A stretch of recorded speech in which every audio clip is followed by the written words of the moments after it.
இந்தியை ஏற்றுக்கொள்ளுகின்ற பக்குவம் வருகின்ற வரையில் நாங்கள் இந்தியை திணிக்கப் போவது இல்லை என்று நேருவிடம் உத்தரவாதம் வாங்கினார் பேரறிஞர் அண்ணா. அந்த உத்தரவாதத்தின் காரணமாகத்தான் இன்றைக்கும் தமிழ் பாதுகாப்பாக இருக்கிறது, மலையாளம் பாதுகாப்பாக இருக்கிறது, கன்னடம் பாதுகாப்பாக இருக்கிறது, தெலுங்கு பாதுகாப்பாக இருக்கிறது.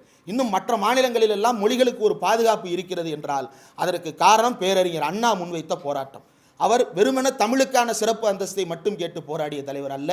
இந்தியாவில் இருக்கக்கூடிய அத்தனை மொழிகளுக்கும் சமமான அங்கீகாரம் வேண்டும் என்பதைத்தான் சட்டமன்றத்திலே அவர் பேசுகிறார், நாடாளுமன்றத்திலையும் பேசுகிறார். நான் திராவிட இனத்திலிருந்து வந்திருக்கிறேன், அதன் காரணமாக நான் உங்களையெல்லாம் விட உயர்ந்தவனாகவோ அல்லது உங்களையெல்லாம் விட வேறுபட்டவனாகவோ இருக்கிறேனா என்றால் நாங்கள் தனித்துவமானவர்கள், ஆனால் பிறரை ஒடுக்குமுறை செய்பவர்கள் அல்ல அப்படின்ற டிக்ளரேஷனை அந்த இடத்துல இருந்தான் கொடுக்குறார். அதே ஸ்பீச்சில் அண்ணா இன்னொரு விஷயத்தையும் முன்வைக்கிறார். இந்தியா என்கின்ற இந்த தேசத்திற்கு இந்தியாவில் இருக்கக்கூடிய மூத்த தலைவர்கள் எல்லாம் அரசியலமைப்பு சட்டத்தை எழுதி பயன்பாட்டுக்கு கொடுத்திருக்கிறார்கள்.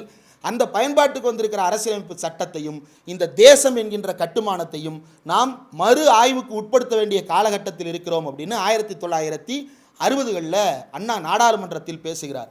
அந்த கேள்வியினுடைய முக்கியத்துவம் இன்றைக்கும் நாடாளுமன்றத்தில் தொடர்ந்து எதிரொலிக்கிறது.